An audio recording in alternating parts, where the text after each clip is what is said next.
मोहन सिंह बिष्ट, ये वो नाम है जिसने दिल्ली की जीत में भाजपा के लिए एक बड़ा काम किया है। भाजपा की जीत का जो रास्ता है वो प्रशस्त किया है। मोहन सिंह बिष्ट हमारे साथ मौजूद हैं।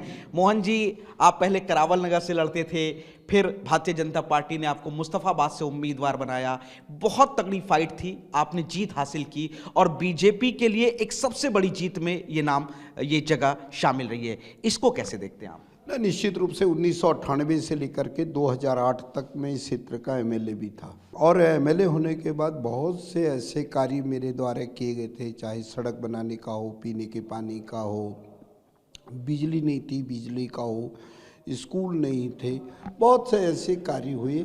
और उसके बाद मेरी सीट बदल गई। सीट बदलने के बाद 17 साल के बाद मैं दोबारा से उसी क्षेत्र पर आया हूँ। ये मेरी विधानसभा रही थी और अब मैं यहाँ से विधायक चुना गया हूँ। निश्चित रूप से मुझे लगता है लोगों ने मेरे आचार विचार, काम करने का तरीका, मेरे स्वभाव के आधार पर और भारतीय जनता पार्टी पे विश्वास रखते हुए, नरेंद्र मोदी जी ने जो कहा था उस पर विश्वास रखते हुए भारतीय जनता पार्टी को वोट दिया। कमल यहाँ से खिला। अप्रत्याशित जीत कहेंगे, बहुत बड़ी जीत भारतीय जनता पार्टी के लिए रही है। आज विधायक दल की बैठक होनी है, आज दिल्ली का मुख्यमंत्री चुना जाना है। क्या लगता है आपको कि कौन होगा मुख्यमंत्री? आपका नाम भी रेस में चल रहा है। नहीं, निश्चित रूप से भारतीय जनता पार्टी का कमल होगा, भारतीय जनता पार्टी का कार्यकर्ता होगा और कार्यकर्ताओं में से ही, विधायकों में से ही मुख्यमंत्री का चयन होना है। कहीं ना कहीं दिल धक धक कर रहा है, सांस ऊपर नीचे है कि एक बड़ी जिम्मेदारी, दिल्ली का प्रतिनिधित्व करने की जिम्मेदारी मिल सकती है? नहीं, ऐसा कुछ नहीं। मैं काम करना जानता हूँ, काम करने की कार्यशैली मेरे में बहुत अच्छी तरह से मुझे पता है कैसे काम। विपरीत हवा में चल करके, विपरीत परिस्थितियों में आकर के इस डगर पर पहुँचा हूँ। अब तो डबल इंजन की सरकार बनने वाली है, तो इसमें कोई धकधकाहट की तो कोई बात नहीं। लेकिन दिल्ली की जनता को मैं विश्वास दिलाता हूँ, 27 साल के बाद जिस प्रकार जनता ने हमें आशीर्वाद दिया है, हम खरा उतरेंगे। दिल्ली के लोगों का मान सम्मान पूरे देश के अंदर हम बढ़ा के दिखाएंगे, ये मैं कहना चाहता हूँ। सर, अगर आपको कोई भी जिम्मेदारी मिलती है, मुख्यमंत्री की हो या फिर स्पीकर की हो या कोई मंत्री परिषद मिलता है, आपको कोई मंत्रालय दिया जाता है, तो किस तरीके से काम करेंगे और विधायक के तौर पे किस तरीके से काम करेंगे आप? नहीं, विधायक का तो सब लोग जानते हैं। मैं सुबह 7:30 बजे अपना घर छोड़ देता हूँ। मैं हर एरियाज के अंदर जाता हूँ। एरिया मेरे फिक्स होते हैं कि कहाँ कौन सी ऐसी प्रॉब्लम है, किस प्रॉब्लम की वजह से जनता परेशान है, तो उसको सॉर्ट आउट करने का प्रयास करता हूँ। ये मैं जिस दिन फर्स्ट डे है, उस दिन से, जिस दिन मैं चुनाव जीत के आ जाता हूँ, उसी दिन से ये काम शुरू हो जाता है।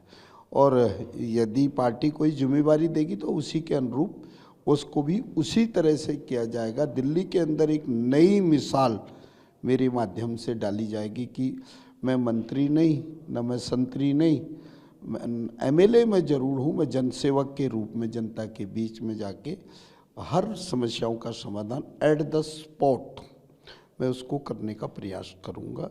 ये मैं अपनी पार्टी और शीर्ष नेतृत्व को मैं दिखा दूंगा कि जिस कार्यकर्ता को आपने इतना बड़ा उस पर विश्वास रखा है, उसमें मैं खरा उतरूँगा।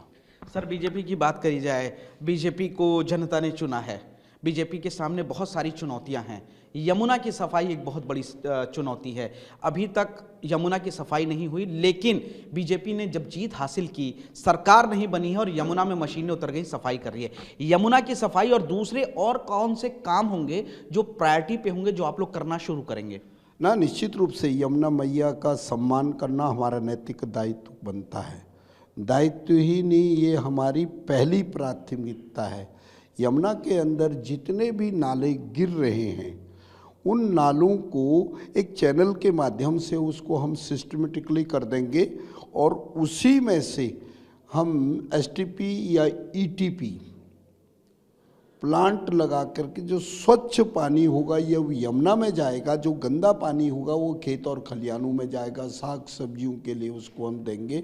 गंदा पानी यमुना नदी में हम बिल्कुल नहीं गिरने देंगे। और मैं आपके चैनल के माध्यम से दिल्ली की जनता को विश्वास दिलाता हूँ, 2.5 या 3 साल के अंतराल में यमुना के पानी से हम आचमन करेंगे और निश्चित रूप से वही मेरी यमुना नदी होगी जिसको स्वच्छ जल को पी करके लगेगा कि वास्तव में मुझे गंगा जल जैसा ये प्राप्ति होगी। इस प्रकार का काम होगा। आम जनता ने आपको चुना है, आम जनता ने भारतीय जनता पार्टी को चुना है। आम जनता की कौन कौन सी उम्मीदें हैं जिन पर आप खरा उतरना चाहेंगे या जिन कामों को आप प्रायोरिटी पर रखेंगे कि वो जनता के लिए लाभदायक हों?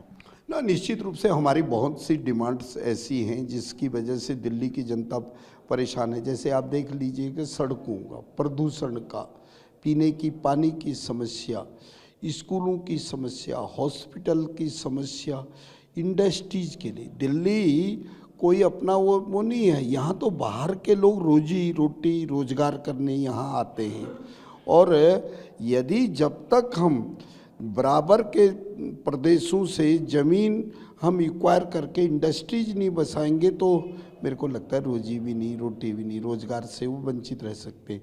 हमने 1993 से लेकर 1998 तक यदि आप देखेंगे नरेला के अंदर हो, बवाना के अंदर हो, अन्य क्षेत्रों में हो, मेरी भारतीय जनता पार्टी ने ज़मीन एक्वायर करके लोगों की रोजी रोटी रोजगार के साधन बना करके इंडस्ट्रियल एरिया वगैरह इस प्रकार का काम किया। हम दोबारा से वही काम करेंगे।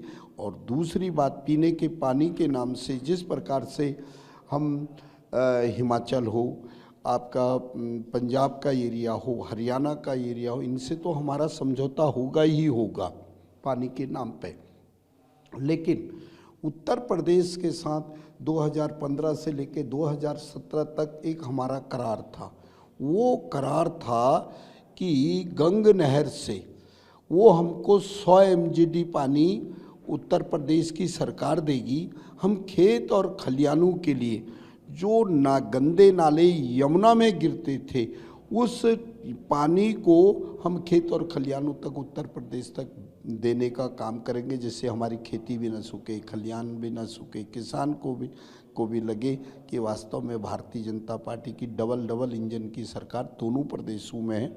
ये काम करेंगे लेकिन गला नहीं सूखने देंगे। उसके लिए 100 MGD पानी दिल्ली को ला करके हम दिखाएंगे। सर, एक सवाल है, 27 सालों के बाद बीजेपी दिल्ली में आई है, अब लगातार दिल्ली में बीजेपी आगे रहेगी? निश्चित रूप से मैं आपको आपके चैनल के माध्यम से दिल्ली के लोगों को कहने का एक अनुरोध कर रहा हूँ कि इस बार जिस प्रकार आप लोगों ने हमें आशीर्वाद दिया, हम दिल्ली के अंदर भारतीय जनता पार्टी का कमल उनके आशीर्वाद से तो खिलाएंगे, लेकिन उनकी समस्याओं का समाधान भी हम करके दिखाएंगे, ऐसा मेरा मानना है। मेरा एक आखिरी सवाल आपसे, आप 5 बार के विधायक रहे लेकिन कभी मंत्री नहीं बन पाए। आज विधायक दल की बैठक के बाद क्या लग रहा है, आप मंत्री, मुख्यमंत्री या स्पीकर, कुछ नया आपके साथ जुड़ने जा रहा है, आप इस चीज़ को कैसे देख रहे हैं?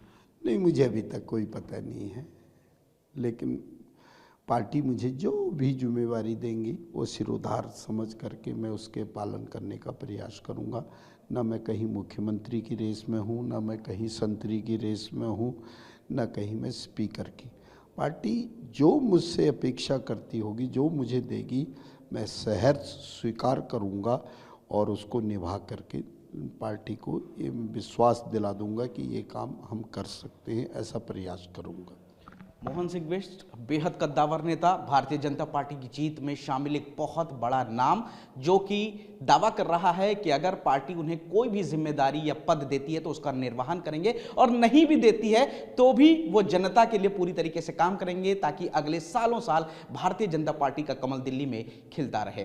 कैमरामैन अमित के साथ पुनीत शर्मा, TV9 भारतवर्ष, दिल्ली।